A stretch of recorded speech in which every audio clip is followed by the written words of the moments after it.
찬송가 546장 함께 찬양하겠습니다.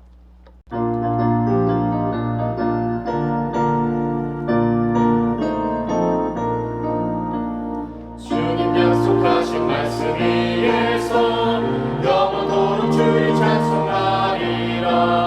소리 높여 주께 영광 돌리며 약속 믿고 굳게 서리라. 굳게 서리 영원하신 말씀 위에 굳게 서리. 굳게 서리 그 말씀 위에 굳게 서리라. 주님 약속하신 말씀 위에서 세상 영면에게 영습할 때에 용감하게 힘써 싸워 이기며 약속 믿고 굳게 서리라. 굳게 서리 영원하신 말씀 위에 굳게 서리.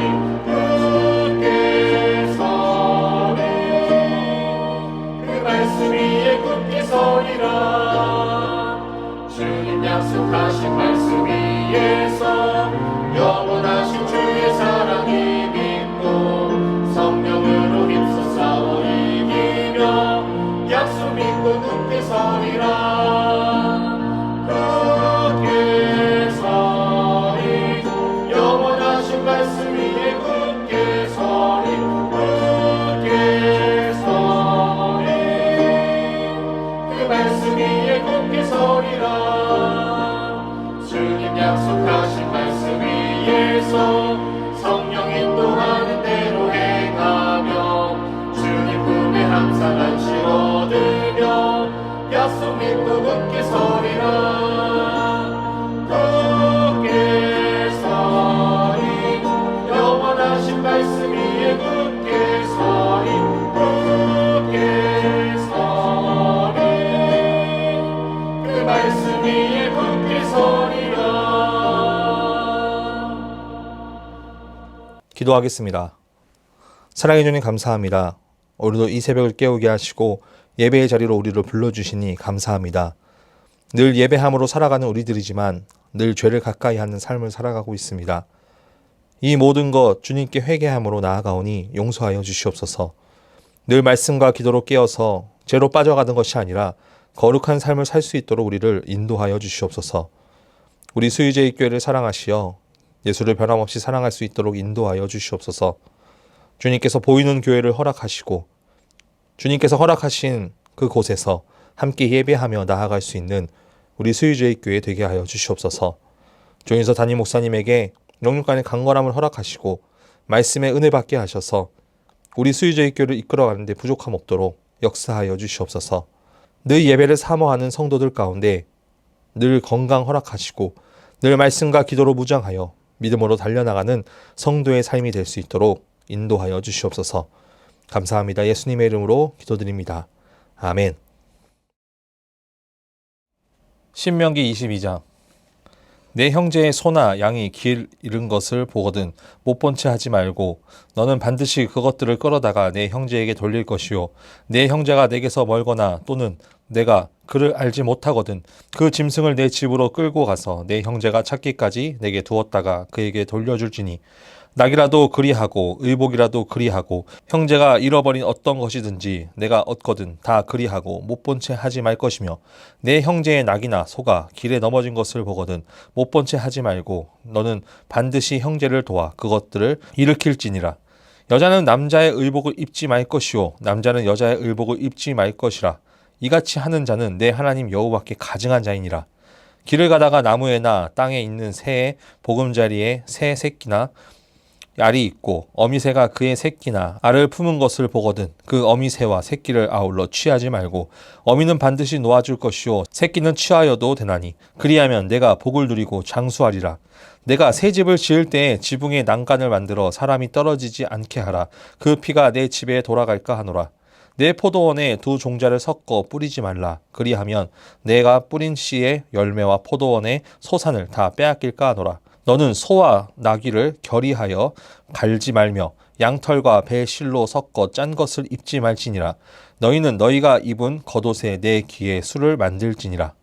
누구든지 아내를 맞이하여 그에게 들어간 후에 그를 미워하여 비방거리를 만들어 그에게 누명을 씌워 이르되 내가 이 여자를 맞이하였더니 그와 동침할 때에 그가 처녀임을 보지 못하였노라 하면 그 처녀의 부모가 그 처녀의 처녀인 표를 얻어가지고 그 성문 장로들에게 가서 처녀의 아버지가 장로들에게 말하기를 내 딸을 이 사람에게 아내로 주었더니 그가 미워하여 비방거리를 만들어 말하기를 내가 내 딸에게서 처녀임을 보지 못하였노라 하나 보라 내 딸의 처녀의 표적이 이것이라 하고 그 부모가 그 자리 옷을 그 성읍 장로들 앞에 펼 것이요 그 성읍 장로들은 그 사람을 잡아 때리고 이스라엘 처녀에게 누명을 씌움으로 말미암아 그에게서 은 100세겔을 벌금으로 받아 여자의 아버지에게 주고 그 여자는 그 남자가 평생에 버릴 수 없는 아내가 되게 하려니와 그 일이 참되어 그 처녀에게 처녀의 표적이 없거든 그 처녀를 그의 아버지 집 문에서 끌어내고 그 성읍 사람들이 그를 돌로 쳐 죽이지니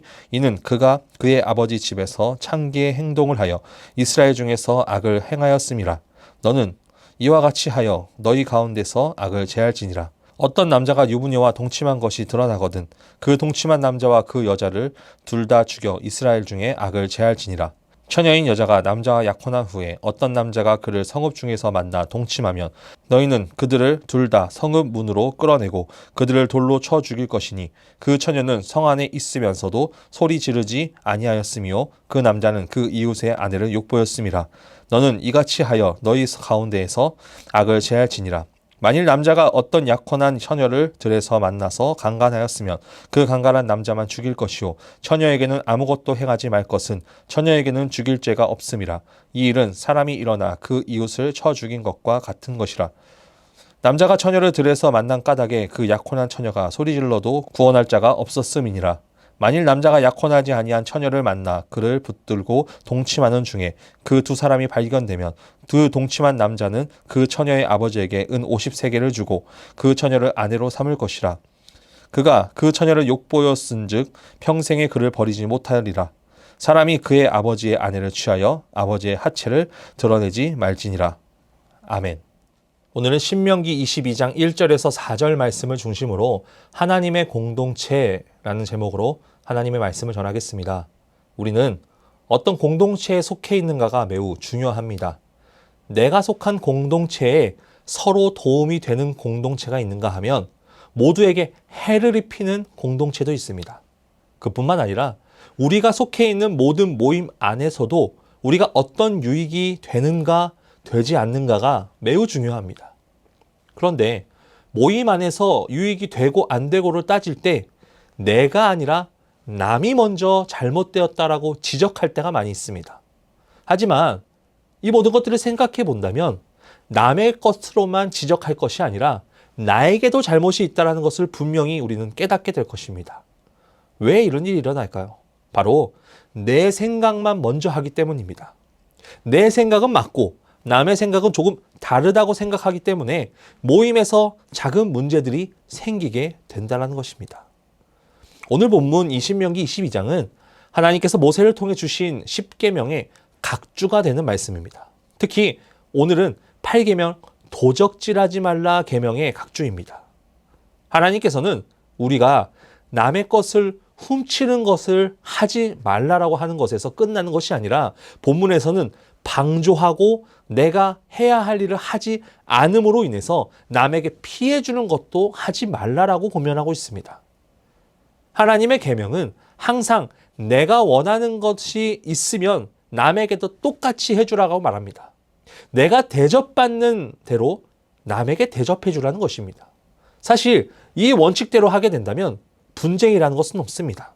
모임 안에서의 분쟁은 나는 덜 손해보고 남은 손해봐도 상관없다라는 생각에서 비롯되고 남은 덜 받고 나는 더 받고 싶은 생각에서부터 시작되게 됩니다. 그런데 내가 대접받는 대로 남에게 해준다는 것은 기본적인 기준이 되는 것입니다. 내가 만나는 사람을 어떻게 대우해 주냐에 따라서 나를 대하는 것이 달라지게 된다는 것입니다. 부모와 자녀 사이에, 또 구역장님들과 구역원들 사이에, 시어머니와 며느리 관계 사이에서 내가 대접받고자 하는 대로 내가 대접해 주는 것, 그것은 공동체 안에서 분쟁 없이 기준이 돼야 되는 것입니다. 오늘 말씀 1절 말씀을 함께 보도록 하겠습니다. 내 형제의 소나 양이 길을 잃은 것을 보거든 못 본 채 하지 말고 너는 반드시 그것들을 끌어다가 내 형제에게 돌릴 것이오. 아멘. 양이란 동물은 시력도 약하고 길을 잘 잃어버리는 동물입니다. 한 마리가 혼자가 된다면 갈피를 잡지 못합니다. 오늘 말씀에서도 이런 양이 길을 잃은 것을 보게 된다면 그것을 못 본 채 하지 말라는 것입니다. 이전만 하더라도 어떤 아이가 길을 잃어버려서 도움을 주는 것은 당연하였는데 요즘 시대에 길을 잃은 아이를 도와줘야 될 때 한 번 더 생각을 하게 됩니다. 도움을 주려다가 오히려 잘못을 뒤집어 쓸 경우가 있기 때문입니다. 그래서 아이를 발벗고 나서서 돕기보다는 못 본 채 두는 경우가 생기기 마련입니다. 그렇게 된다면 이 아이는 분명 또 다른 위험이 있게 될 것입니다. 마찬가지입니다.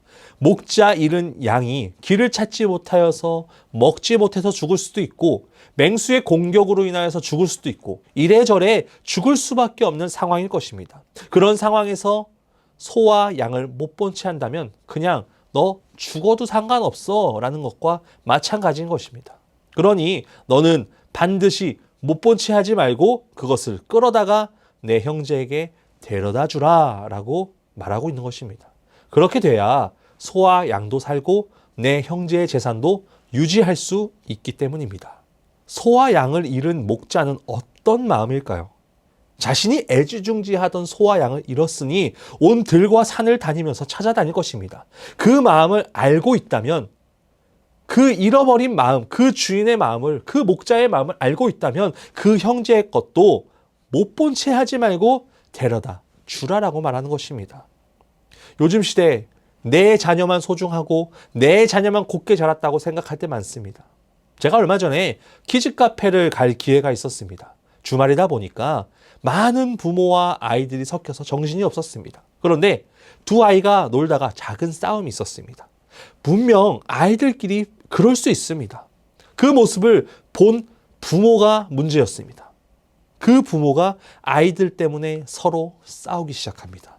언성은 높아지고 주위의 다른 부모와 아이들은 쳐다보는 것도 상관없이 싸우는 부모의 모습을 보고 참 현명하지 못하다라는 생각을 하게 되었습니다. 여러분, 내 아이만 귀할까요? 다른 아이도 귀합니다. 그걸 알면 함부로 할 수 없는 것입니다. 그러나 요즘 시대 나만 아는 시대가 되었습니다. 내 앞길만 중요하고 나만 중요한 시대입니다. 남을 배려하지 않으니까 이 시대는 나만 소중하니 점점 무법적인 세상으로 되어집니다. 서로 함께 공동체를 이루며 살 수 없는 삶이 되어버린 것입니다. 오늘날도 변함없이 삶의 원칙에 대해서 말씀하십니다. 너의 소와 양도 소중하면 남의 것도 소중한 것입니다. 여러분, 이게 손해보는 일일까요? 아닙니다. 내가 남을 귀히 여기면 이게 사회적 분위기라면 남도 나를 귀하게 여길 것입니다. 나부터 남을 귀하게 여길 줄 알아야 그렇게 된다면 점점 그 마음이 퍼져나가서 나를 귀하게 여기게 되는 것입니다. 2절 말씀을 한번 살펴보도록 하겠습니다. 내 형제가 내게서 멀거나 또는 내가 그를 알지 못하거든 그 짐승을 내 집으로 끌고 가서 내 형제가 찾기까지 내게 두었다가 그에게 돌려줄지니. 아멘. 소와 양에는 주인이 누구인지 표식이 있습니다. 그런데 그 표식을 보니 주인이 멀리 산다고 한다면 포기하지 말고 집에 두었다가 나중에 주라고 말합니다. 그 형제가 찾으러 오면 주면 됩니다. 잃어버린 가축의 주인이 멀리 산다면 내가 맡아준다라는 생각으로 취하는 것이 맞을까요? 아닙니다. 길거리에 두면 죽기 때문에 일단 살리고 보호하고 찾아주라는 것입니다. 그냥 남이 멀리 살기 때문에 모르겠지 내가 맡아줄게 하면서 내 것으로 만드는 것 아니라는 것입니다. 자신이 보호하고 있는 가축을 사람들에게 알리고 이야기가 퍼지면 결국 주인은 듣고 데리고 가게 됩니다. 그러니 일단 그 가축을 그냥 두지 말고 데리고 와서 살리고 보호하고 찾아주라는 것입니다. 여러분, 그 마음을 가지고 소와 양을 주인에게 찾아주어야 합니다. 하나님께서는 이런 목자의 마음으로 우리를 찾으십니다. 잃어버린 양 한 마리를 찾기 위해서 99마리를 산에 두고 정신없이 한 마리를 찾는 목자의 마음이 바로 하나님의 마음입니다. 우리가 그 하나님을 만나는 심정으로 하나님께 나와야 합니다. 여러분, 이 계명은 출애굽기 23장 4절 말씀에서도 기록하고 있습니다. 그런데 조금은 차이가 있습니다. 4절 말씀입니다. 내가 만일 내 원수의 길 잃은 소나 나귀를 보거든 반드시 그 사람에게로 돌릴지며. 길 잃은 가축은 맞지만 주인을 부르는 것이 다릅니다. 오늘 본문에서는 내 형제의 가축이었지만 이 출애굽기에서는 뭐라고 얘기합니까? 원수의 가축이라고 얘기합니다. 형제가 가축을 잃어버렸다면 당연히 찾아줄 것입니다. 아니, 내 형제가 뭘 잊어버렸으니 내가 찾아줘야지. 그러나 원수의 가축이라고 한다면 속으로 어떻게 생각합니까? 아, 쌤통이다. 기분 좋을 것입니다. 그러나 출애굽기 23장 5절 말씀에 보니까 분명히 기록하고 있습니다. 내가 만일 너를 미워하는 자의 나귀가 짐을 싣고 엎드려짐을 보거든 그것을 버려두지 말고 그것을 도와 그 짐을 부릴지니라. 아멘. 출애굽기에서는 원수라고 표현하였지만 신명기에서는 형제라고 말합니다. 처음 광야 생활할 때는 원수도 있었습니다. 미워하는 자도 있었습니다. 처음 애굽에서 나왔을 때 그들은 노예였고 서로의 마음이 노예의 마음이었습니다. 자유는 꿈도 꾸지 못하고 우상 숭배했었던 노예의 마음이었습니다. 그런데 이제 가나안 땅에 들어가는 이 모압 평지에 모여 있는 사람들, 어떤 사람들입니까?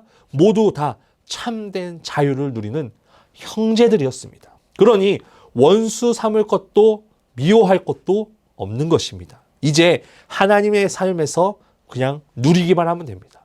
이제부터는 원수를 미워하는 자 따질 필요 없습니다. 모두가 형제입니다. 그러니 그들을 보호해주고 살려주고 그 재산을 돌려주어야 된다라고 말하는 것입니다. 여러분, 오늘 말씀을 통해서 우리가 깨달아야 되는 것은 있습니다. 하나님의 말씀의 핵심은 우리는 이제 하나님 안에서 한 공동체라는 것입니다. 하나님께서 함께 하시는 하나님 나라에 속해 있는 이 자유인들, 그런 우리가 다른 마음을 먹고 다른 곳으로 빠져나가고 그것들을 본다면 못 본 채 하지 말고 다시금 하나님께로 돌아오게 해야 됩니다. 나만 잘 되는 것 생각하는 거 버리게 하시고 하나님 안에서 한 공동체임을 깨달아야 됩니다. 애굽에서 종살이하던 원수, 미워하는 자가 아니라 새로운 땅 가나안에서 하나님 중심으로 하나님 나라를 누리는 자들로서 나아가야 된다는 것입니다. 우리는 하나님 안에서 모여있는 공동체입니다. 서로 돕고 섬기고 사랑으로 감싸주며 하나님 안에서 참된 평화를 누리는 성도들입니다. 우리 수의제일교회 안에서 모인 우리들이 하나님 중심의 삶으로 살고 남을 먼저 대접하고 섬기며 나아가는 성도들 되시길 간절히 소망합니다. 하나님께서는 우리 안에 이 하나님의 공동체 안에서 빠져나간 자들을 찾으시고 계십니다. 우리는 그들을 못 본 채 하지 말고 하나님의 공동체 안에 데리고 와야 합니다. 그럴 때 하나님께서는 하나님의 그 울타리 안에서 우리를 인도하시고 우리의 삶을 이끌어 주실 것입니다. 그것을 믿고 오늘 하루도 승리하는 하루 되길 간절히 소원합니다. 기도하겠습니다. 사랑해 주님 감사합니다. 오늘도 이렇게 이 새벽을 깨우게 하시고 말씀 듣게 하심 너무나 감사합니다. 오늘 말씀처럼 하나님 안에서 우리가 그 공동체 안에서 우리가 하나 되며 나아가기 원합니다. 원수로서의 삶을 살아가는 것이 아니라 한 형제의 삶으로 하나님 안에서 그 공동체 안에서 우리가 살아가기 원합니다. 이 공동체 안에서 죄로 인하여서 빠져나가는 것들이 있다면 아버지 못 본 채 하지 말고 그들을 다시금 하나님께로 이끌어내어 이곳에서 하나님과 함께 성도의 삶을 살아갈 수 있도록 인도하여 주시옵소서. 우리는 부족하고 연약합니다. 목자 없이는 아무것도 갈 수 없는 자들입니다. 그런 우리들을 찾으시는 하나님께서 우리를 이끌어 보호하시고 하나님의 그 울타리 안에 하나님의 그 그늘 아래 살아갈 수 있도록 역사하여 주시옵소서. 연하여 주기도문하심으로 예배를 마치겠습니다. 하늘에 계신 우리 아버지, 아버지의 이름을 거룩하게 하시며 아버지의 나라가 오게 하시며 아버지의 뜻이 하늘에서와 같이 땅에서도 이루어지게 하소서.